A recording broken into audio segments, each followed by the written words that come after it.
Pido un fuerte aplauso para estos hombres y mujeres que hemos tenido, hombres y mujeres, líderes, lideresas, que desde el activismo social y desde la institucionalidad vienen abriendo puertas de dignidad y de restauración de esa dignidad para los pueblos africanos, afrodescendientes e indígenas. Quiero resaltar algunas de las frases, mensajes que aquí se han planteado.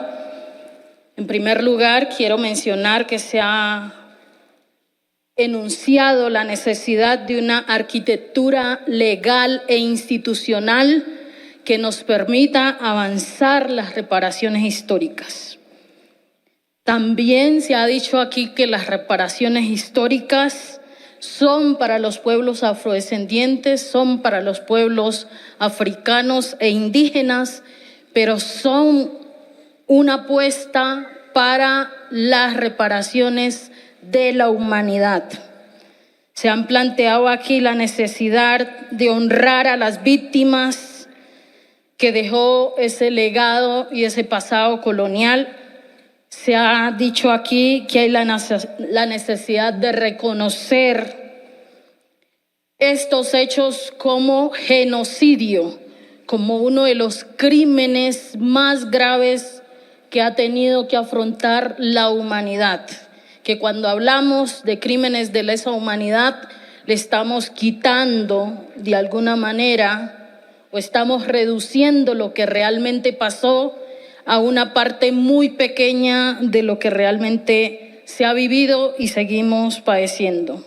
Debemos entonces resolver el daño, es una de las apuestas de reparaciones, el daño cometido por el sistema colonial y esclavista y por supuesto por el racismo contemporáneo que nos sigue afectando.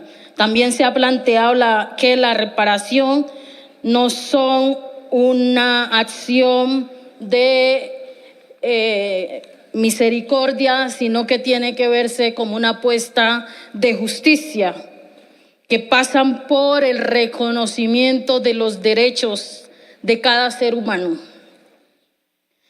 Se ha dicho aquí, y es la razón de este foro, que hay la necesidad de juntarnos, que es juntos como podemos avanzar de manera decidida en enfrentar estos crímenes, sus impactos y sus consecuencias.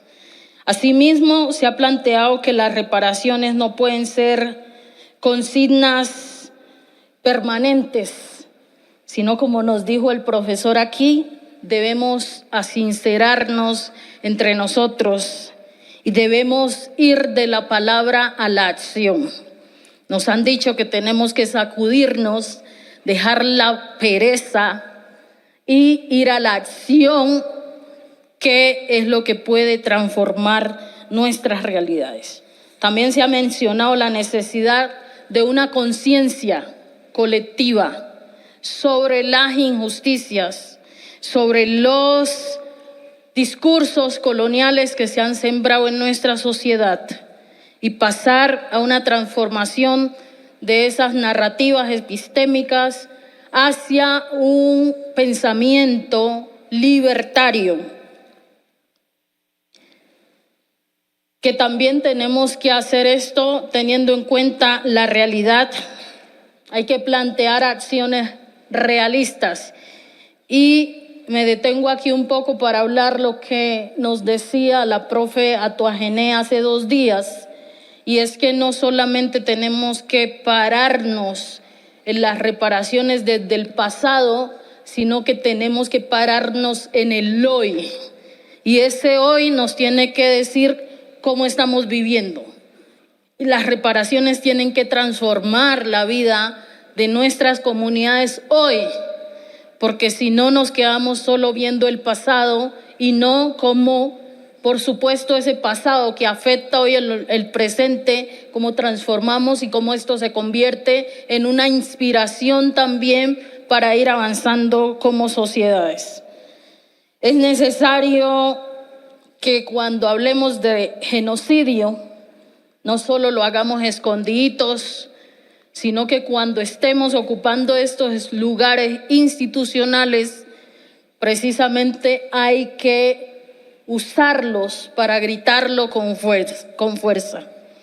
Se ha dicho también que aquí hay instituciones como las instituciones de las realezas europeas y africanas, las iglesias católicas y otras religiones que han negado y han aniquilado y a veces han satanizado las expresiones religiosas de matriz africana.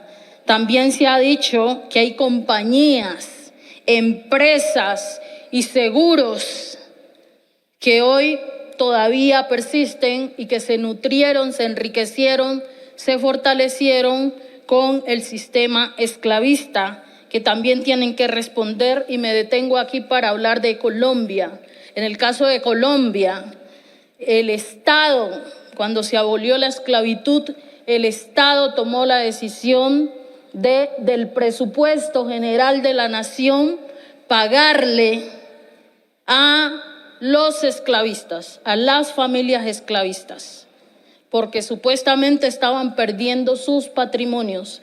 El Estado indemnizó a estas familias esclavistas. Sin embargo, hasta hoy, el pueblo indígena, el pueblo afrodescendiente, sigue esperando que el Estado priorice los recursos, indemnice a estos pueblos y le garantice condiciones de dignidad.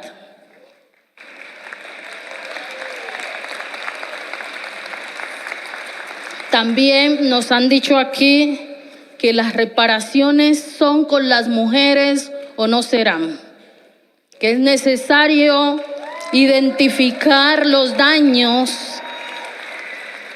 que sobre los cuerpos de las mujeres se han generado. Es necesario reconocer que las mujeres han asumido lugares de cuidado, y no cuidado solo de nuestros pueblos, sino de la humanidad, y que ese es un trabajo no remunerado que desde el tiempo de la esclavitud hasta hoy se debe reparar.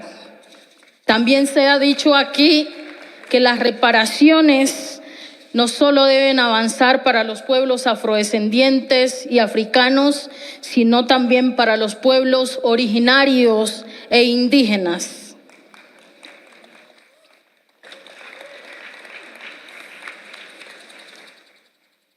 Nos han hablado de la necesidad de la restauración de los bienes patrimoniales y culturales, y que se hace necesario que todos esos bienes patrimoniales, en esto Benín tiene una experiencia sobre el retorno de bienes culturales, de la cual Colombia, América Latina y el Caribe deben aprender mucho.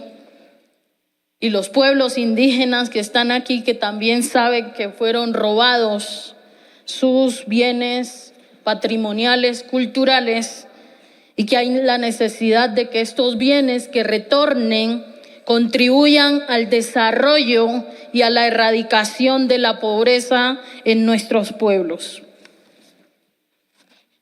Por último, solo quiero decir que Colombia viene construyendo un plan nacional de reparaciones históricas, e inspirado por todos estos expertos y voces que hemos escuchado aquí y procesos que hemos tenido el placer de compartir, como son los procesos que viene haciendo CARICOM. Y en ese sentido planteamos 4 dimensiones de las reparaciones. La primera, la dimensión cultural y espiritual. Entre las demandas más reiteradas del pueblo africano y afrodescendiente se encuentra la necesidad de reparaciones culturales y epistémicas orientadas a reconocer la verdad histórica y a transformar las narrativas que han cimentado siglos de exclusión. También la dimensión espiritual y psicológica de las reparaciones históricas. En este aspecto, necesitamos medidas que reconozcan los daños causados por siglos de persecución, estigmatización y negación de las religiones y prácticas espirituales de matriz africana, como ya lo dije, muchas veces satanizadas. La tercera dimensión es la dimensión política de las reparaciones. En esta dimensión se requiere pronunciamientos frente a situaciones contemporáneas de violencia étnico-racial, la reflexión crítica sobre las estructuras globales de endeudamiento que afrontan de manera desproporcionada los países del sur global. Y la cuarta, quiero detenerme aquí para decir que en este contexto la experiencia de Haití es un ejemplo emblemático de la injusticia histórica debido a la deuda impuesta a este país tras la independencia y luego de la revolución haitiana y como consecuencia y castigo de haber parido la libertad para nuestra América.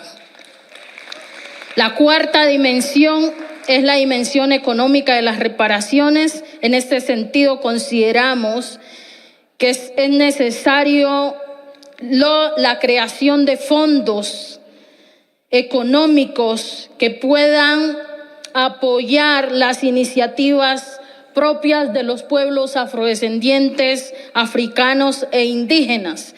Pero en el ámbito económico es necesario que los estados que persisten con estructuras coloniales definan presupuestos concretos que permita el avance del cierre de las injusticias, de la exclusión, de las desigualdades históricas de nuestros pueblos. Para el caso de Colombia, quiero decir que durante 2 años hemos venido haciendo un trabajo para la región del Pacífico colombiano, creando una política pública de desarrollo integral para este territorio.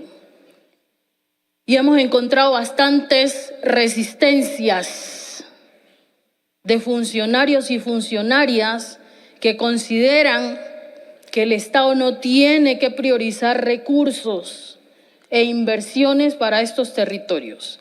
Sin embargo, el Departamento Nacional de Planeación, el Ministerio de Hacienda y la Vicepresidencia lideraron una política que por primera vez reconoce que las condiciones de vulnerabilidad y exclusión estructural que vive la población en este territorio, mayoritariamente indígena y afrodescendiente, obedece a patrones estructurales de racismo histórico ancladas todavía en el Estado colombiano. Con esto entonces doy las gracias a cada uno de los ponentes. Ha sido maravilloso escucharles y en sí, solo su presencia aquí, escucharles sobre las experiencias y las apuestas de reparaciones son un acto de justicia y son un acto de sanación de nuestros espíritus, de nuestras mentes y de nuestros corazones. De esta manera seguiremos trabajando hasta que la dignidad se haga costumbre. Muchas gracias.